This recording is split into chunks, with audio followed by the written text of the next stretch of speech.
Hi, welcome back to my YouTube channel. It's Chris back with my rant stroke thought of the day. It's the morning after the night before, and we're all still trying to process, trying to deal with Newcastle United being put out of the Champions League and out of Europe altogether after losing 2-1 to AC Milan at St James's Park. Didn't disgrace ourselves at all in the group of death. Everybody wrote us off from the start, including myself. I didn't think we had a hope in the hell when I saw the teams that we were drawn against. We basically took Celtic's place in the Champions League, who normally get drawn against all these ridiculously good sides. And we made a real good fist of it, You know, you look at the whole journey itself in terms of, you know, digging in the San Siro, obliterating PSG at St James's Park, being really unlucky at the Parc des Princes for not getting that 3 points as well. Beaten twice by a really experienced, good Dortmund side. So there isn't too much to be disgraced with in terms of how Newcastle have performed and represented their fan base and their club in this tournament. You know, yes, at times we've maybe been inexperienced and naivety has crept into that, but it's bound to be the case when you're just playing in your first Champions League for 20 years as a club. A lot of these players, their first Champions Leagues ever. You know, you could see that in some moments in games, but overall, I thought the lads put in a really good performance and something to be proud of. There's loads of fallout in the media. Some of it will be good, some of it will be bad, and some of it will be from Talksport. So I'll let you decide which category that falls into. But one of the biggest bullshit merchants on Talksport, Jason Cundy, has been pipping off about Newcastle United's performance against AC Milan. And again, just to unpack this really, just to try and make sense of the senseless really. So I've caught clips of what Jason Cundy said really, and basically what he was saying is that Newcastle were poor in their group. I'm not really sure that's entirely true altogether. If you look at the squad that we had versus them, if you look at the lack of Champions League experience versus them, I don't really think we did do too bad of a job, really, Jason. Certainly when your own club, Chelsea, is completely falling to pieces. I think you should glass house and stones mentality there, buddy. But looking at the situation, he was saying that he thinks Newcastle United could win Serie A. I think he said we could win Serie A, we could win Ligue 1. If we were in the Bundesliga, we would be going toe-to-toe with Dortmund. I'm not really sure where he gets that from. This is the same bloke who laughed out loud when Eddie Howe was announced as the manager, laughed out loud at the prospect of Newcastle United finishing above Chelsea, laughed out loud at Newcastle United even qualifying for the Champions League. And now he's changed his tune, saying that we should have qualified and we could win all of these leagues out there in Europe. So he's talking utter fucking manure.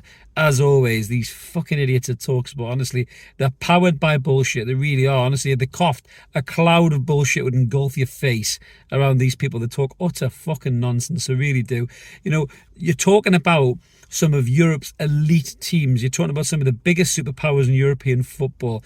The Champions League royalty have been there year after year after year. Fucking hell, Paris Saint-Germain, £600 million on 3 players in the last 10 years. Newcastle United, you know, nowhere fucking near that, even with the rich owners that we've got, thanks to the FFP restrictions. Borussia Dortmund been responsible for producing some of the best footballers in the world the last 10 years. You know, Jude Bellingham right now, Erling Haaland, they played that part in their development. Jurgen Klopp as a manager, a fantastic football team, you know, and to disrespect them, Paris Saint-Germain and AC Milan, I mean, you know, if you don't know enough about AC Milan, you don't know enough about football, the historical legacy of that football team, the 7-time winners of the European Cup, I think it is. So for Jason Cundy to think we could just piss all over them is so ridiculously naive from his point of view, and he's talking a lot of fucking nonsense. But the other bit he said that really pissed me off, you know, in terms of a headline grabber, he said maybe it's time for Newcastle to move on from Eddie Howe. And then he said, you know, this is where they see themselves. This is where they see themselves now. Listen, most Newcastle United fans will tell you last season we overachieved. Last season we got somewhere that we thought would take 2 or 3 years to get to. We got there through endeavour, through graft, through resilience, through quality at times, but also through the fact that a lot of the normal top 4 attendees dropped off the fucking face of the planet. Chelsea being one, Spurs another, Liverpool in particular. We took their place in the Champions League. Liverpool will be back there next season. I'm not sure that we will. Liverpool had a really bad season last season, and we capitalised on that. We got into the top 4 because of that, and a massive credit to all the lads who did that. But you're talking about players like Dan Burn, you're talking about players like Miguel Almiron, you're talking about players like Jamal Lascelles. Would you say they're Champions League players? Probably not. Probably not, to be fair. You know, we've gave them a chance to play in the Champions League and haven't let us down, those players in particular. You know, they have put in a good shift and have done the best that they can do.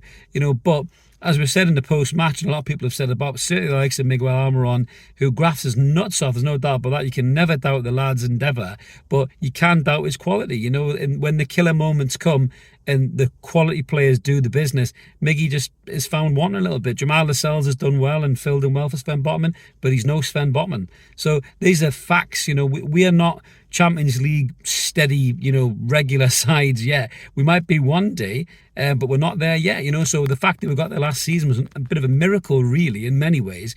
All of the stars aligned. So no Newcastle United fan thinks we've got a God-given right to be in the Champions League at all, Jason Cundy. So you're talking fucking bollocks.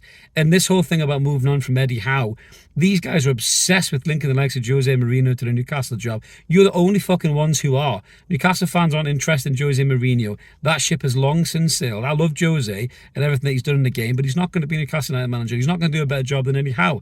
There's very few managers in world football right now that would do a better job in Newcastle than what Eddie Howe has done. The way he's galvanised that side, the way he's developed players. You've only got to look at Louis Miley coming through as well and how class he's been, and that's got to be Eddie Howe on the training ground as well, giving this kid the confidence to express himself as a player and the trust to play in a game like that as well. Look what he's done with Sean Longstaff. Look what he's done with Joe Linton. Joe Linton was magnificent against AC Milan.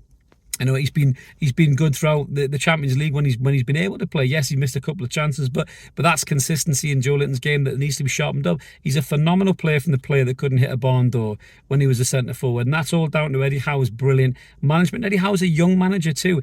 Eddie Howe is not the finished article as a manager by any stretch. Eddie Howe's got years of development and years of progress to become an even better manager than he is right now, and he's already a very, very good manager. So all these fucking idiots like Jason Cundy who know nothing about Newcastle United, shut your dish, stop talking shit, concentrate on the fact your own team's fallen to fucking pieces in Chelsea and are 10 years away from even probably qualifying for the Champions League, the state that they're in, and leave Newcastle United alone. We're fine, we'll develop ourselves.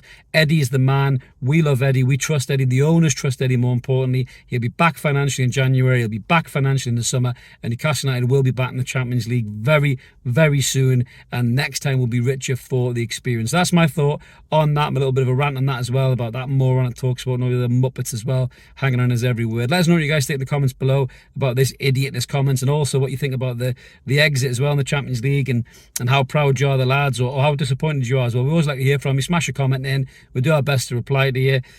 Subscribe as well if you can. We're over 6,000 subs now. We got there for Christmas, so thank you very much. Merry Christmas to all of you for making our Christmas wishes come true, and we'll catch you soon in the next Evermore. Cheers, bye.